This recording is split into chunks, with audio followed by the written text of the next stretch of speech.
Aujourd'hui, c'est le quart de finale. L'inarrêtable Liz Johnson a battu successivement Bomershine, Otalora, Joliffe et Matt McNeil. Elle affronte maintenant l'anglais Jack Blyth.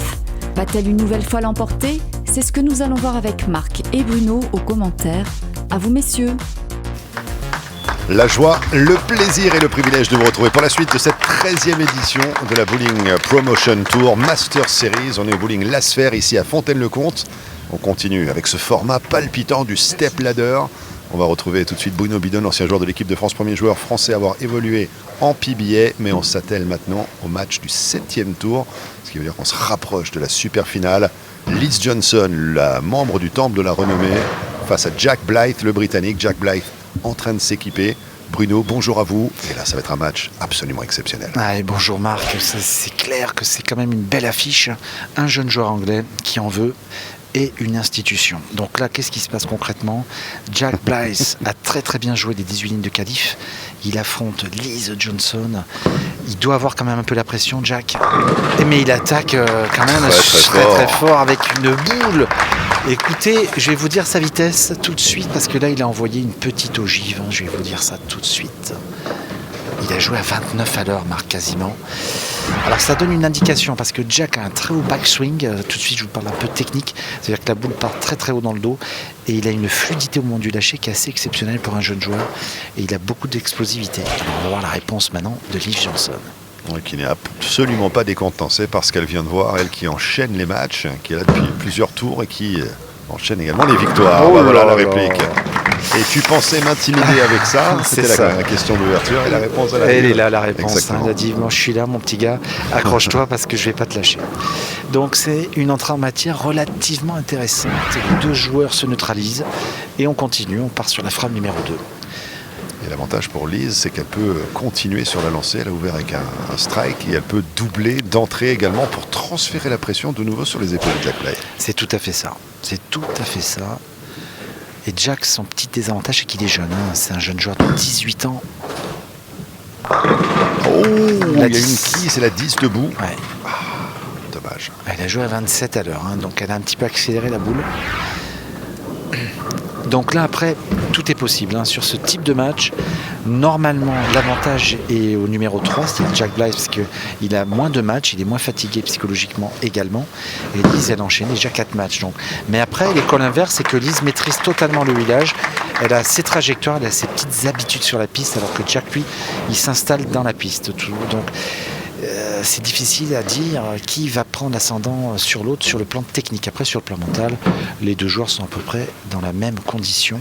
Je pense que Jack a vraiment envie de gagner Liz et de retrouver Daniel McEwan. Donc on va voir, ça promet quand même du beau spectacle. Oui, du spectacle. En veux-tu, en voilà. Jack Blyth, lui aussi qui a cette routine d'amorce très intéressante avant de travailler l'approche sur la piste. Ouais, et regardez ce backswing, Marc, comme la boule monte très haut dans le dos. Regardez. Ah oui, là, il faut déjà la souplesse pour y parvenir. Oh, la 10 la 10, Jack. C'est la cruauté du bowling aussi. Alors Jack est entouré de très près. Il a une cellule familiale qui est tout autour de lui. Sa maman est très proche. Il partage le bowling depuis plusieurs années. Et j'ai parlé avec sa maman ce matin pour une petite confidence au petit déjeuner. Et je lui ai dit, tu penses que ton fils va gagner? Elle m'a dit absolument. Donc on va voir la suite des opérations.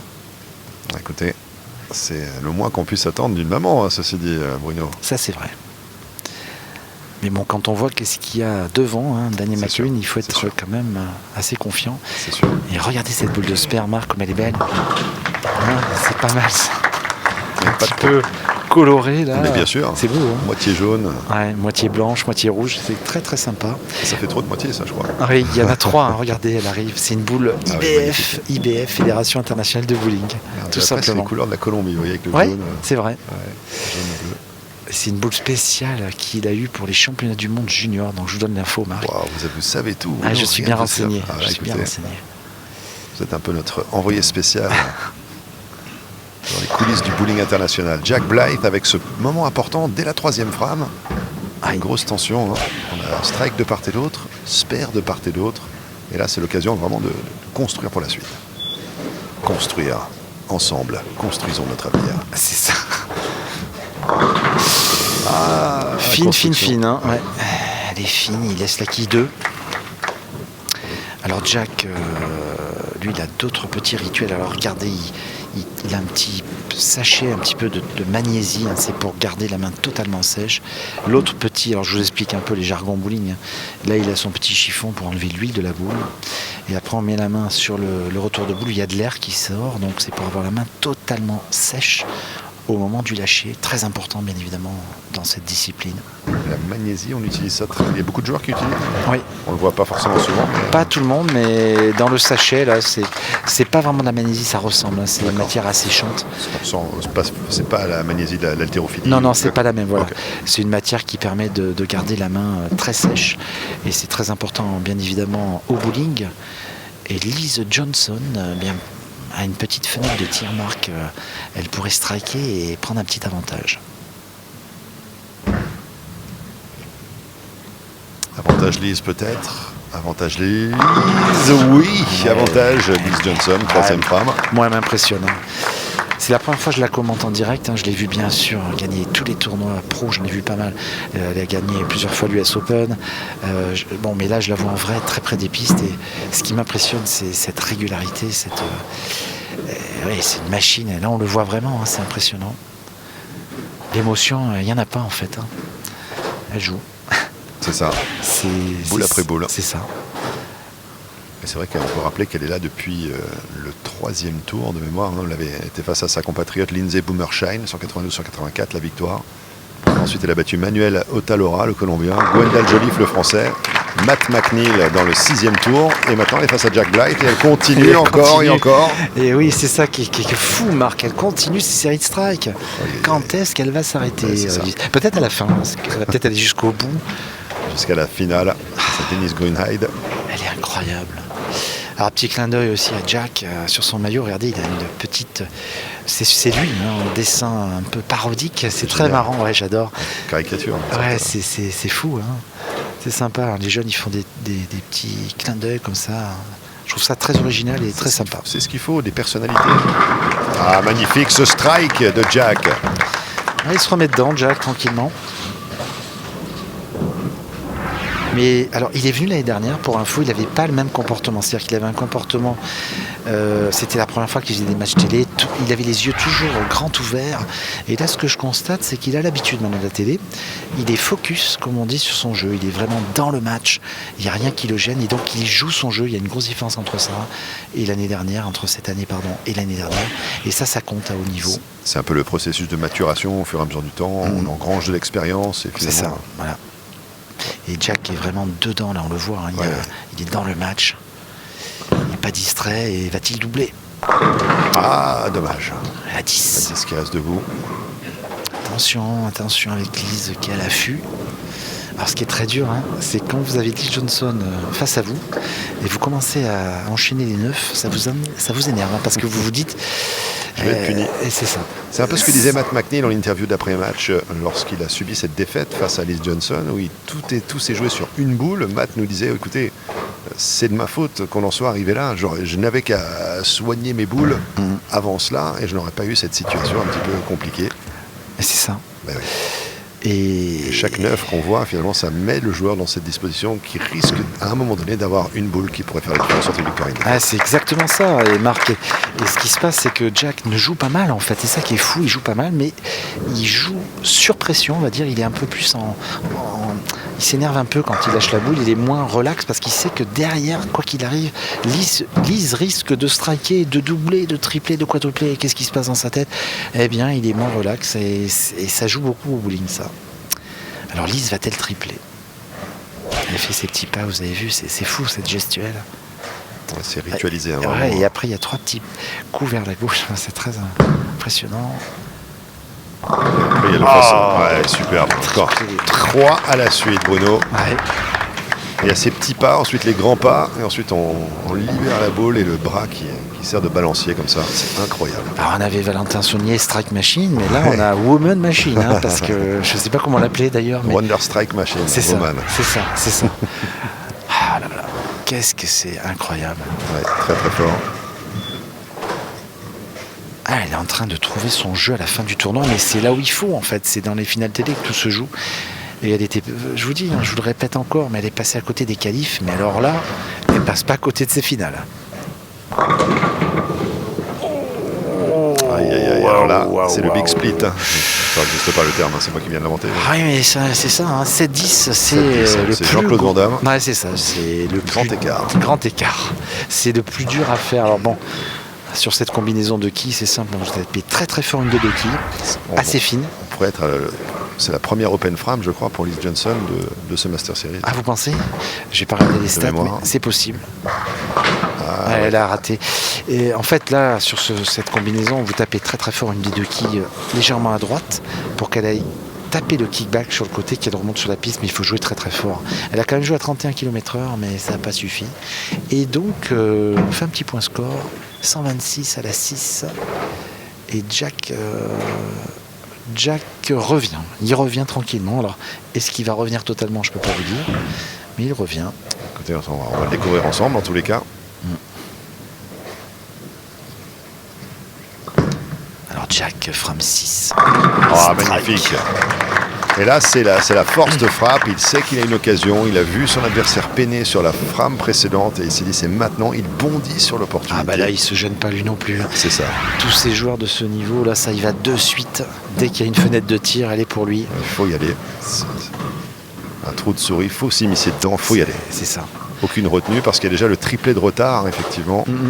Mais bon, avec le split de Lise, oui, ça va lisser un peu les choses. C'est-à-dire que s'il continue, s'il arrive à le doubler, il va revenir. Mais je ne veux pas me faire piéger avec les 8 quilles de bonus. Lise est déjà à 134. Ouais, c'est ça. Attention. Lui, il va être qu'à 119 s'il fait un spare. Il est encore derrière. S'il fait un doublé, il revient. Voilà. S'il fait le strike, il revient dedans. Mais il faut ce strike à Jack. Ouais, malheureusement, là on est loin du compte. Hein. Alors vous savez comment on appelle cette petite combinaison de quilles? Le bucket. C'est 4 quilles. Et il n'est pas facile à faire parce qu'il y a la quille qui est derrière, vous voyez. Et il faut vraiment mettre la boule parfaitement entre les deux premières quilles, à droite ou à gauche, pour le réaliser. Si vous arrivez fin, vous laissez la quille qui est tout au fond. Et il n'est pas facile à faire ce spare. Le bucket. Le bucket. Le saut. Ouais. Alors Jack, il ne faut pas trembler sur ce spare. Il a pris l'option de la boule de strike, c'est tout à fait ça qu'il faut faire. Il faut jouer avec un petit peu d'effet, et c'est ce qu'il fait. Bien joué, Jack. Ah, ça lui permet de rester dans le match.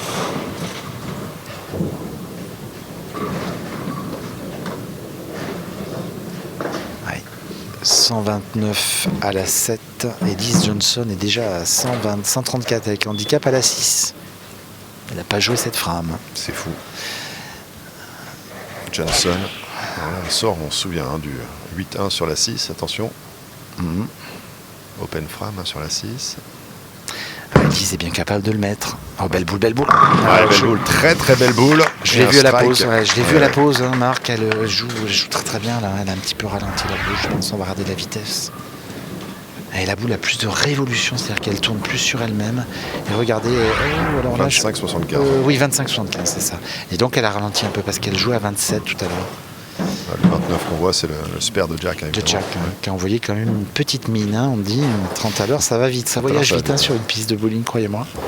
Alors, on parlait des poids des boules. Bruno, on est aux alentours de 7 kg. Hein. C'est ça. Pour toutes les versions, même féminines, un peu moins. Pas forcément, parce que en américain, donc on parle en livres, et les femmes jouent souvent en 15 livres, les hommes en 16, mais il y a des femmes qui jouent en 14. Hein.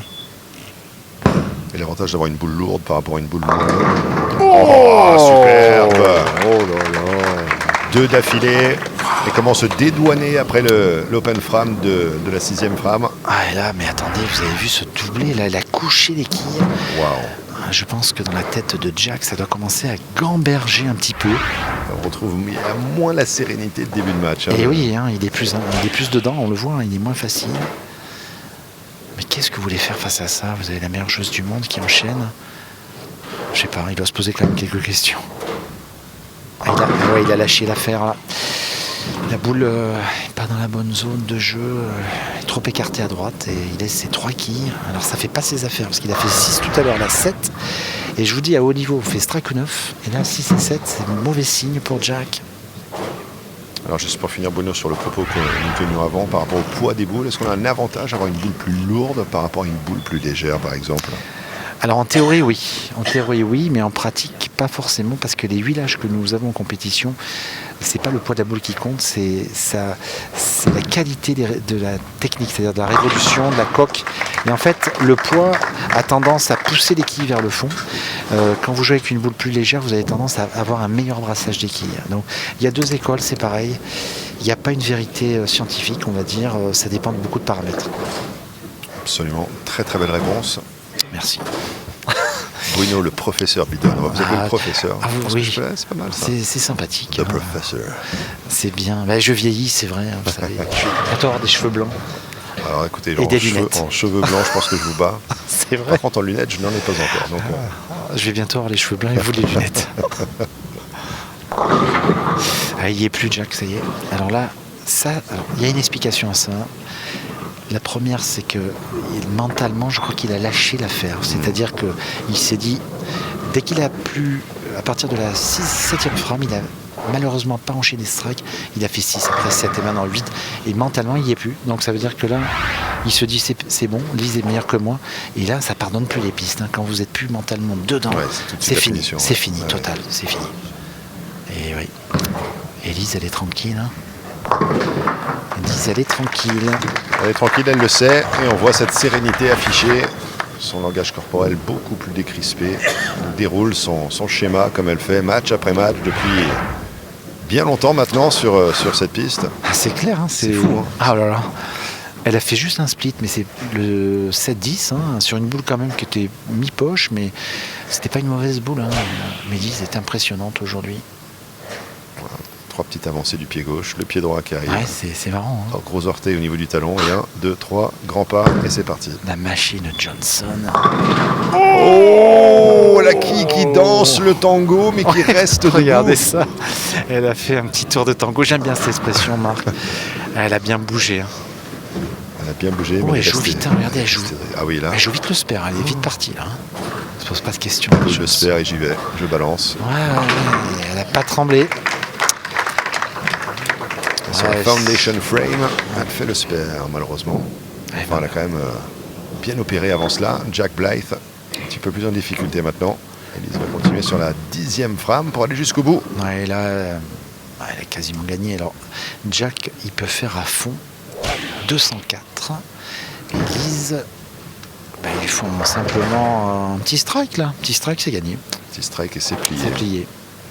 Alors, attention, il ne faut pas faire de split. Lise. Voilà.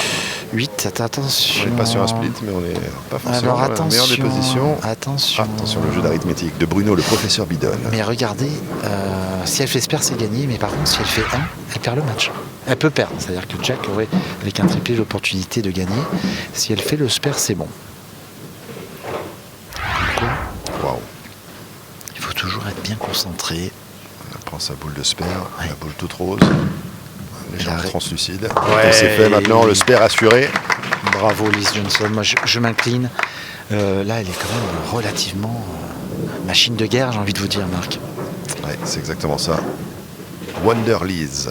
Ah oui, là, on va aller la voir après, mais elle est impressionnante aujourd'hui. Elle enchaîne tous ses matchs. Une facilité déconcertante. On va la retrouver facilement à Daniel Ah McEwen. oui, là, une revanche féminine. Exactement. Et voilà. Eh ouais. Je l'applaudis, hein, parce que là, je suis impressionné Oh là là là là là là. par Quelle ce... classe. Ouais, elle a la classe. Elle est incroyable.